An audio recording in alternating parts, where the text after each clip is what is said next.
Atlanta News First Plus starts now. Winter looks like it's here to stay. Well, that's according to one Georgia groundhog. But before you roll your eyes, he has an 80% accuracy rate and is rated the #2 most reliable weather predicting critter by the National Oceanic and Atmospheric Administration. So 6 more weeks of winter was declared on Groundhog Day this past Monday. And as we talk about the continued cold winter season that we are possibly going to experience, it's important to talk about your health this winter season. We saw an ice storm a couple of weeks ago, followed by a snowstorm, and we talked over those periods about taking care of yourself, your home, your health, and we're going to continue to talk about that as we continue through the winter months. To help me with that, I want to bring on Wellstar Medical Group Psychiatrist Tony Reyes. Dr. Reyes, thank you so much for joining us. I want to start by talking about the winter blues, or as it's medically called, seasonal affective disorder. What is it? What do people need to know? Oh, what a great question. So seasonal affective disorder, you'll notice, is when seasonally people start going through what looks like depression. They may start carbo-loading. They may start experiencing a decrease in energy.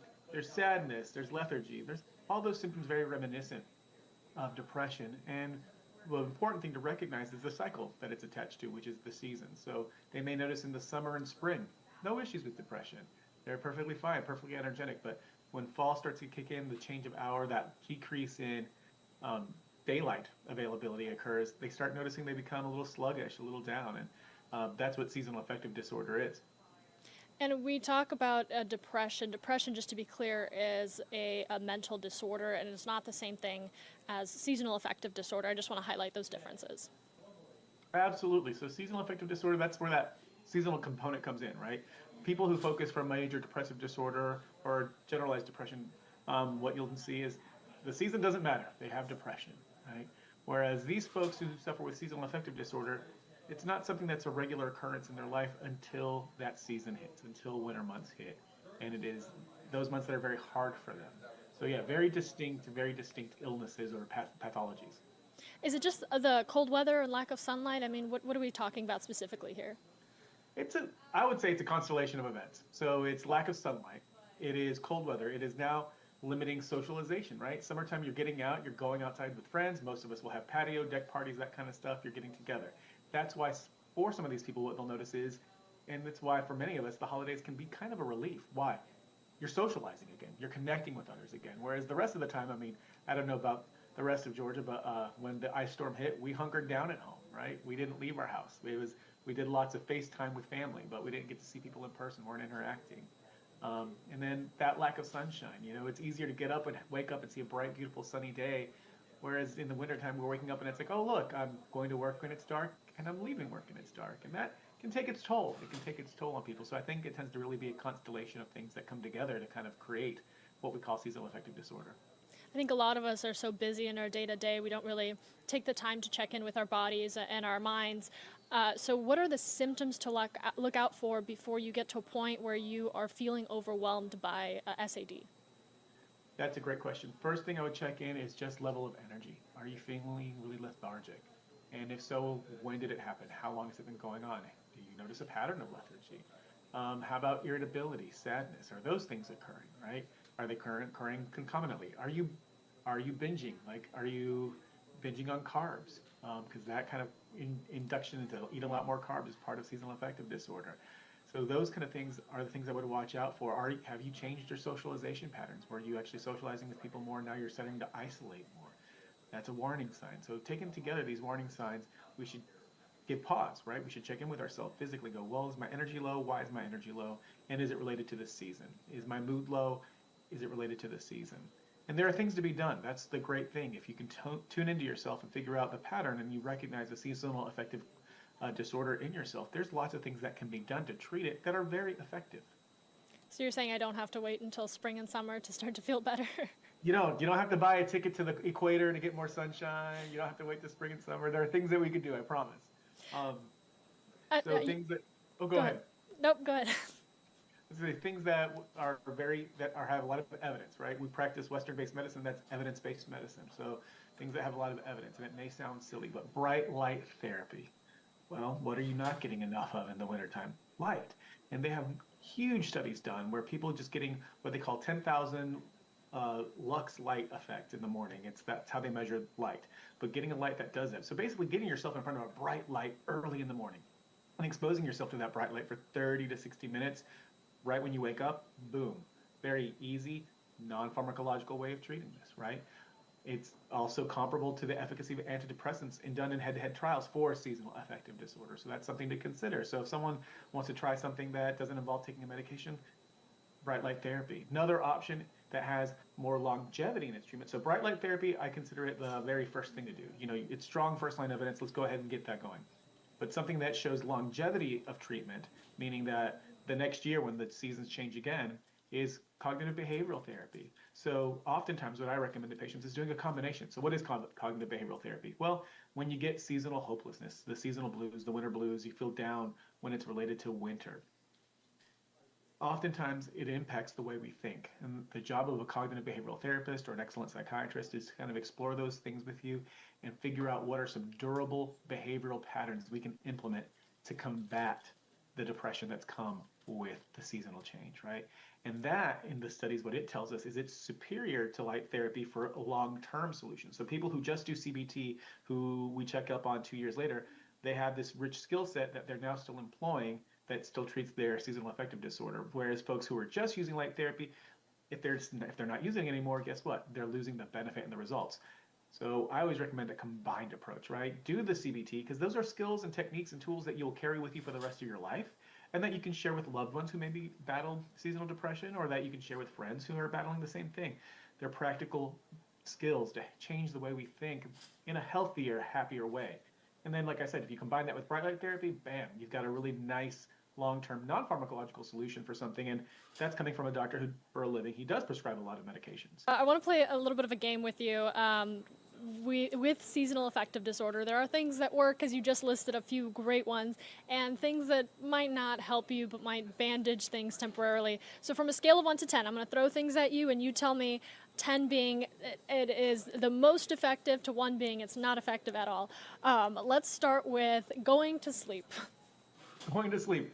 I'm gonna put going to sleep as effective in this sense.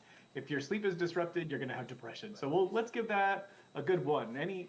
Regardless of what you're going through, healthy sleep is important. So whether it's seasonal affective disorder, generalized anxiety disorder, ADHD, I want all my patients on a very regular sleep schedule. So yeah, going to sleep and keeping it regular, yes, has lots of evidence behind it.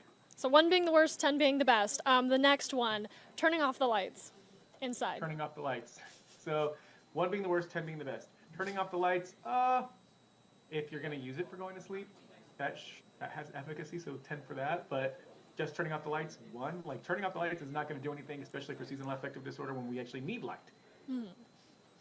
Engaging in hobbies. Engaging in hobbies.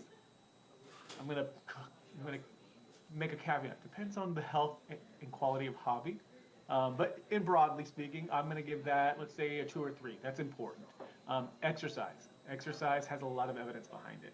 I'm not going to say it's a 1, but it definitely is a 2 or 3. It's definitely going to augment what we're doing. It has adjunctive benefit.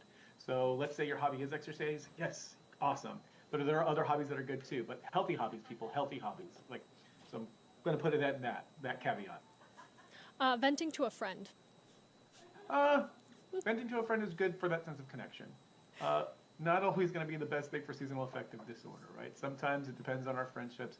So I'm going to give that a 5. Friendships are immensely important, but there's not evidence for it treating seasonal affective disorder. There is evidence for friendship just being healthy in general, but not necessarily specifically for seasonal affective disorder. So good for connections, not the best for encouraging those mental negative loops in your mind. Yeah. What about Especially depends on your friend group. Yes, especially depending on the company you keep. What about changes in your diet? That actually can be very effective. Let's give that another 2 or 3. Let's do that along the side of with exercise or hobbies, right? That can have a really adjunctive positive benefit, because one of the things that happens is seasonal affective, we end up carbo binging a lot for whatever reason we're driven to that. Well, that tends to only feed the negative, because we start looking in the mirror and see weight gain, and then you have negative self-image issues, right? So no, healthy eating. If you keep it healthy, you feel healthy. It's also one of the few things that you can do You know, if I look back on my day and say, oh, I had a healthy diet today, that's a win. That's a win. I can look back on my day and be happy I had a win. I ate the broccoli that I was supposed to eat. Yay! Right? So we'll say that it's 2 or 3 because, you know, if you want to feel healthy, you have to eat in a healthy way. I know with the winter season comes a lack of sunlight and usually depleted vitamin D levels. Does that have any correlation to what we're seeing with folks experiencing seasonal affective disorder? So specifically with seasonal affective, the evidence is weak to mixed, so I'd say probably like a 2 to 3. It's not a reliable treatment for seasonal affective disorder. That being said, if you're vitamin D deficient, well, yeah, vitamin D is going to be great for you, so take it. Most of us are vitamin D deficient, particularly, well, anybody who's working these days, unless you have a job that affords you the time to work outdoors, we're vitamin D deficient. So for most of my patients, I'm always telling them to get vitamin D, whether it's through their diet or through supplementation. But as far as specifically treating seasonal affective disorder, doesn't reliably treat, but it can't hurt. Thank you so much, Dr. Reyes with the Wellstar Medical Group. You have many patients that you see as a psychiatrist that come to you with mental health and their general health. The winter season is obviously, as we've been discussing, a tough time for many people. Anything routine that folks can do with their doctor as they approach the winter season and as we're really in the midst of it and starting to exit? Yeah. So as we approach the winter season, things to discuss with your doc are, if you've noticed that pattern of seasonal affective disorder, getting a referral either to a psychiatrist or to a therapist for cognitive behavioral therapy, I think would be important. Discuss with them the bright light therapies that we talked about. Some of them are FSA, HSA products that you can actually pay for through your health savings account, which is phenomenal. Discuss with them those things. Those are things that will help you treat those things, and you can get that at home before winter season even sets in. Things to also discuss with them, get your blood work done. Let's see if you're vitamin D deficient, right? May not be specific to seasonal affective disorder, but if we need to treat it, we need to treat it. Things to prepare, get in a routine and stick to your routine. That's one of the hardest things. We all have a love for spontaneity, I think, in our lives, or many of us do, not all of us, but many of us do, which is a beautiful thing. The brain likes routine. So get a routine and stick with it. All because the sun's going down sooner doesn't mean that you need to be going to bed at 6 p.m. either, right? And all because it's coming up later doesn't mean that you need to be going to work at 10 p.m. either. No. You need to set your schedule and stick to it. Build a nice, consistent routine, and then celebrate the wins. When we're dealing with depression, whether it's seasonal or it's long-term, people forget the wins they have in their life, and some of the wins might be simple things like, hey, I got up and took a shower today. That's hard for someone who has severe depression. Gratitude. Those are up there for one of the best things that you can do for yourself this winter season to combat those blues. Dr. Reyes, thank you so much. I just want to make sure that I open the floor. Any other tips, takeaways, and things for people to keep in mind? Be kind to yourself. If you catch yourself talking to yourself in a negative way, I always tell my patients, please coach yourself like you would coach your dearest loved ones. Talk to yourself like you talk to your dearest loved ones. If you wouldn't say it to them, why would you say it to yourself? Be kind to yourself. Give yourself the benefit of the doubt, and then please, if you need help, don't hesitate to reach out. There's plenty of people, physicians, social workers, therapists, friends, family, they just want to help. Don't hesitate to reach out. Connection, at the end of the day, will be one of the most important things you can create in life.